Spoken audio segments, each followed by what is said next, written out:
What is going on then, guys? Ladies and gentlemen, you are here watching my predictions video for UFC Fight Night. Cannonier, glasses ready. Cannonier versus Nasruddin Imavov, however you want to say it, it's Imavov.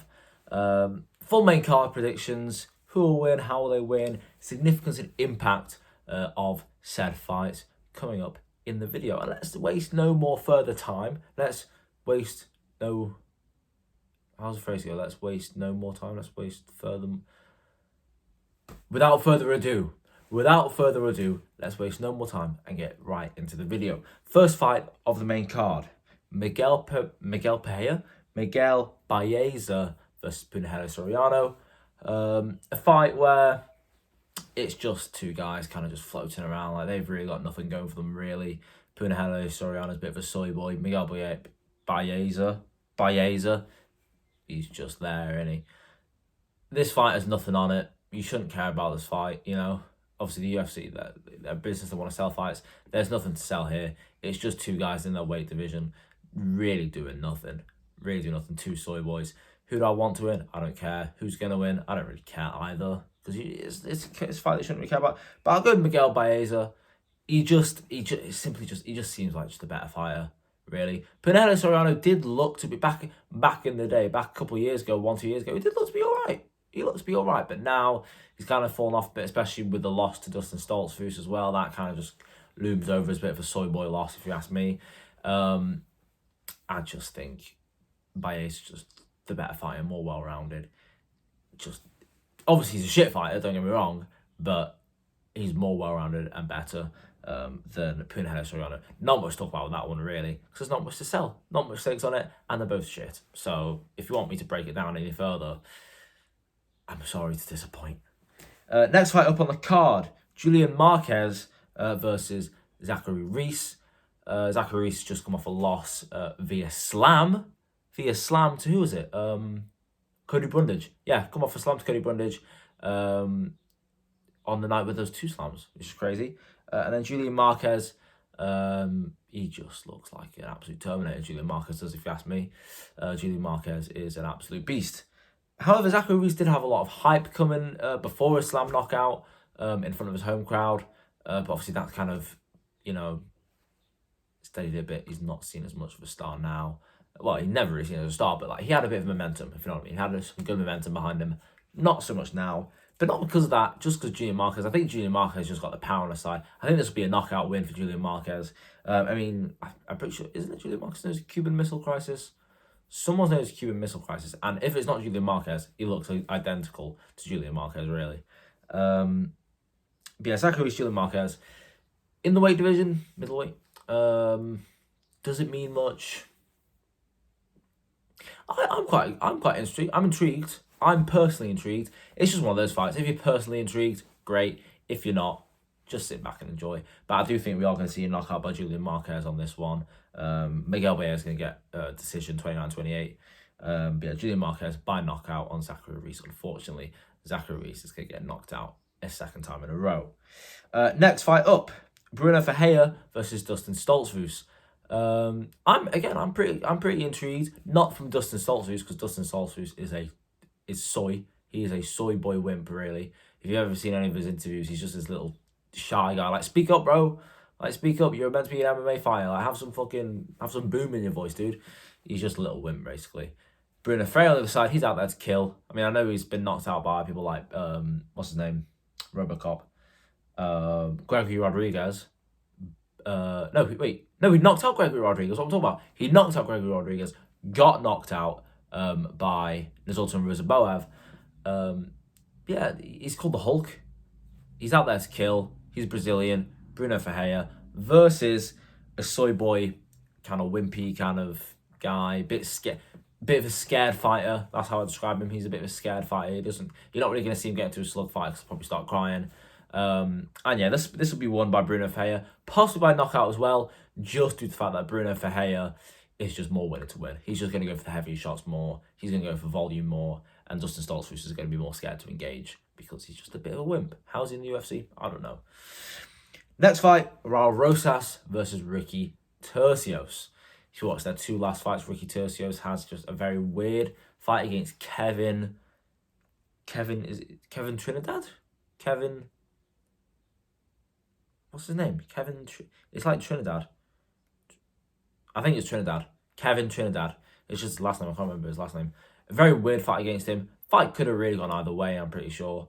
Nothing that special. Whereas Raul Rosas' last fight against Mitchell drops him badly. I mean, he literally throws Mitchell and it was like it was just to be a flatline knockout. Wasn't a flatline knockout. Mitchell obviously bashed his head on the canvas, which woke him back up. And then Raul Rosas got the win just from ground and pound in the first minute, basically. Who's going to win? I mean, look, we thought Raul Rosas was going to beat the shit out of Daniel Rodriguez, but Daniel Rodriguez got him. So, Christian Rodriguez. So, anything can happen in the sport. But I'm going to go for Raul Rosas. I do think, even at the tender age of 18, 19 years of age, he's going to have the better grappling, more power in the hands, faster with the hands, the ugly bastard. And I think Ricky Tercios will fall with lights up to the canvas. If you watch Ricky Tercios's, I'm literally in the middle of watching it now. Watch Ricky Tercios's media day. He cannot say what. It's like, you know what I'm saying, or you know what I mean. He keeps on saying, you know what I'm saying, or you know what I mean after every sentence. I love him and hate him at the same time. I want him to get knocked out, but I want him to win at the same time. Because he pisses me off and makes me laugh at the same time. Because he just keeps on saying, you know what I mean, you know what I mean, you know what I mean. Anyway, that's not the point. Raul Rosas is going to win because, again, he's better everywhere. His grappling's better. I think he's surprisingly strong for his size and by his frame, but he's surprisingly strong too. He's got the power in his hands. He's fast. He's accurate. He's literally everything. Ricky Tercios hasn't got a chance. Watch his bite me in the arse. Ricky Tercios flatlines him. But I am going to go Raul Rosas. Raul Rosas will get it done. 50 G's, baby. Don't get 50 G's. Give my mum a minivan to turn into a PI. That's how he talks, if you can't tell. Dominic Reyes versus Justin Jacoby. Justin or Dustin? Dustin Jacoby. Dustin?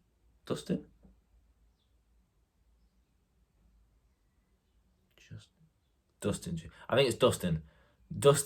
Yeah, it's DJ. Dustin Jacoby versus Dominic Reyes. Two guys with very dodgy chins. If you've watched Dustin Jacoby's fight with Alonzo Menafield, he's beaten Alonzo Menafield until he gets dropped pretty much every round. He gets dropped pretty much every round. He's winning every round until he gets dropped, because obviously it's damage-based scoring. He wins pretty much every round. If he didn't get knocked down in any of the rounds against Alonzo Menafield, he would have won. But unfortunately, he's got a glass chin. So even if a gust of wind passes by his chin, he will be wobbled. So yeah, he's got a dodgy chin. But obviously so does Reyes. We've seen Reyes get knocked out countless times now. It's not looking good for Dominic Reyes. He's been out due to a blood clot in his leg, where he almost died. So, I mean, if he's telling me he's going to have a good, productive fight camp after almost dying, then there's something wrong with you. So, he's not going to have had as good a fight camp as Dustin Jacoby, because Dustin Jacoby hasn't almost died. And yeah, it's just going to be who's got dodgy chin. I don't think, even then, I think Dustin Jacoby's even going to win. Even if Dustin Jacoby's got a worse chin than Reyes, he's still going to win. But that's not the point. It is a fight of dodgy chins, but I think Dustin Jacoby's going to win, not just because his chin's slightly better than Reyes's. He's got the kickboxing background. He's got the kickboxing background, and I think that's going to be enough. I think it's going to stay a stand-up fight. I don't think Reyes is going to be able to take down Dustin Jacoby. It's going to be a kickboxing match, and Dustin Jacoby's probably going to knock him out because Reyes has got a glass chin.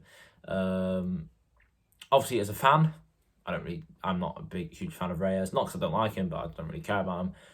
For his well-being, he should probably retire. He should probably retire now. The amount of brain cell damage he's got, the amount of CTE he's going to have, he should probably retire after this. If he wins, carry on, but he's not going to win, so don't carry on. Main event time. Nasdin Imavov versus Jared Cannonier. Now, weirdly, as a Brit, I take quite a liking to the French ones. I like Sorgan. Obviously, I do want Tom to whoop him. But I liked, past tense, I liked Sorgan. Obviously, I prefer John Jones now. Benoit. I love Benoit Saint-Denis. And I like Nasdin Imavov. Just something about Nasdin Imavov. I like his fight style.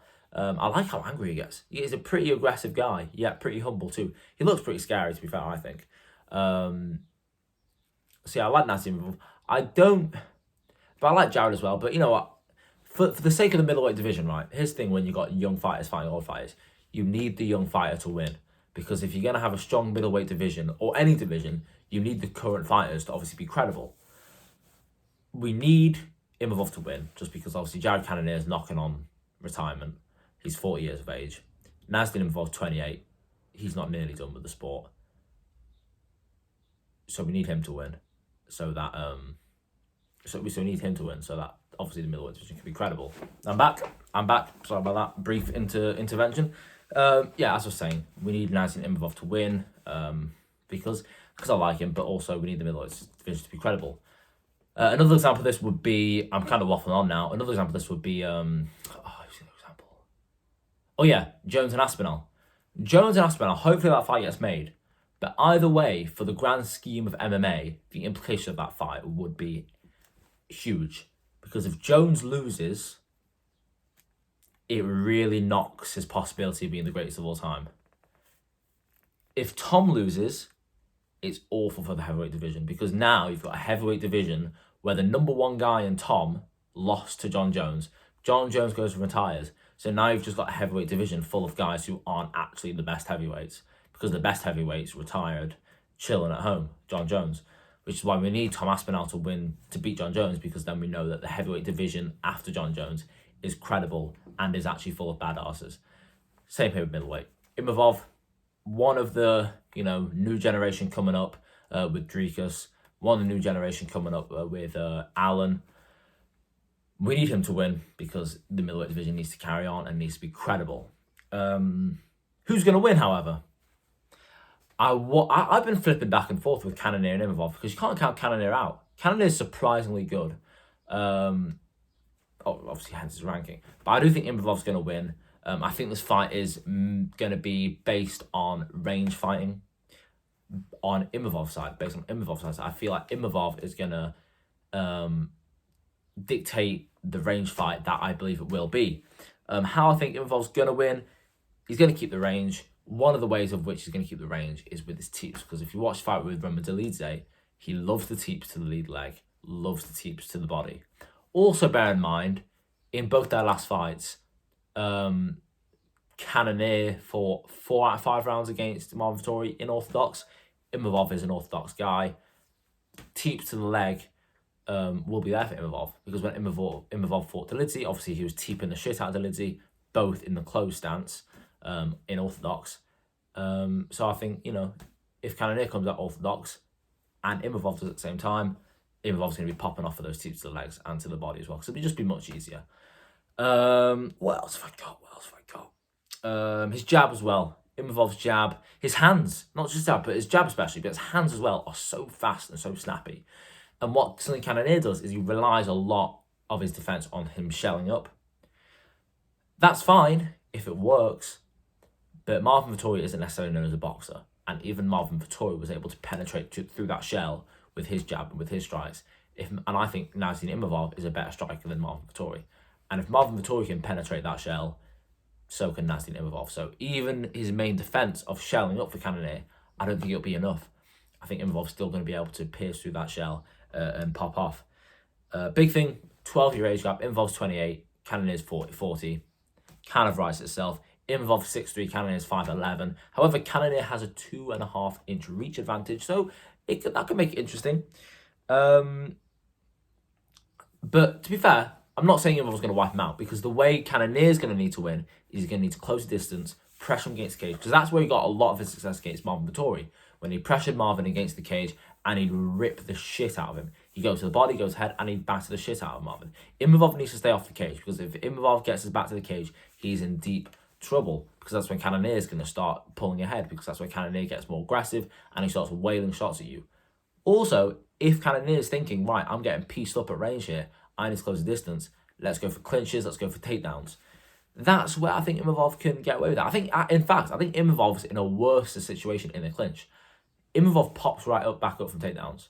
If you watch the fight with Dolidze, where Dolidze is predominantly a grappler, Imavov pops right back up from takedowns. And I think, Cannonier, if he tries to take down Imavov, I think Imavov's going to give him a hard time to keep him down. That's even if Cannonier tries to take him down. Because I don't even see Cannonier as the type of guy who's really going to be resting heavy and try and take him down. I think he's He's too much of a brother, if you know what I'm saying for that. So yeah, I think it's going to stay a range fight because I don't think Imavov is going to keep his back to the cage. Because if he keeps his back to the cage, Cannonier's going to pop off at strikes, probably clinch him. That's where Imavov's in trouble. Imavov can be controlled very easily in the clinch and for a long time. But again, I think Imavov's range, I think his circling, and he's constantly improving. He's 28 years of age. He's constantly improving. He's going to be faster. His footwork is going to be amazing to keep circling away, to keep him in the cage. I think Imavov's got it, to be honest. I think Imavov's got it because this fight, I'm telling you, is going to be a range fight at range because Imavov's going to be teeping away, snapping with the jab, using long strikes to keep Cannonier away. And as soon as Cannonier starts pressuring to get him against the cage to go for clinches, takedowns, punches, Imavov's just going to circle away, sidestep, move out the way, and he's not going to be moving backwards and move back to the centre so Cannonier can't get close to him. Anything else? Yeah, no, that's it. So yeah, to summarise, Imavov's going to win at range. He's the range fighter. He's literally known as his nickname's the Russian sniper, which is perfect, to be fair, because his jabs and his crosses are literally like snipers. It'll be a range fight. Imavov will pick way in with teeps, jabs, crosses at range. As soon as Cannonier starts pressuring, Imavov will be able to step out, sidestep, circle away from the cage, get back into the centre, so he can keep on picking away. But as soon as Cannonier starts pressuring him, it helps Cannonier. Because if Imavov does get back to the cage, you bet Cannonier is going to be shooting for takedowns, ripping to the body, ripping to the head, getting more aggressive, and even clinching. The clinch is the worst case scenario for Nasty Imavov. He can get up from takedowns, but he can't get out of the clinch for his fucking life. So the clinch is the worst case scenario for Imavov. Range fighting is the worst case scenario for Cannonier, which sucks for him because range fighting is Imavov's game. I hope you all enjoyed. That's my predictions. I waffled a lot about that main event. I'm quite excited for the main event. I like studying I like studying Imavov and Cannonier up into this fight. I've been studying them for 2 weeks, in fact. I hate to be a nerd. I hate to be like, actually, I've been studying this for so long. I hate to be a nerd. But, hey, you can't not love UFC. But yeah, hope you've enjoyed. Pretty soon, obviously, I'll be making a reaction to the fight, to the fights of the whole main card. I'll also be making a fantasy UFC 306, how I would book UFC 306. Make sure to watch my fantasy booking of UFC 305. And also, I'm going to make a video of, because obviously Conor McGregor's fighting soon, hopefully, fingers crossed. I think he'll still fight. I think we're just making a big palaver, a big thing about the tiniest little things. But Conor McGregor's fighting soon, so I'm going to make a video about if I was his manager and how I'd book the rest of his career. I was going to do like 2 years, but you know what? I'm Conor McGregor's manager, how I would book the rest of his career. That's another concept video I'm going to come up with. But anyway, enough said from me. Hope you've enjoyed the video. The predictions are all on point, I guarantee you that. If you want to place any bets based off the predictions, I promise you, you'll be making some moolah. But yeah, see you for the next video. See you later.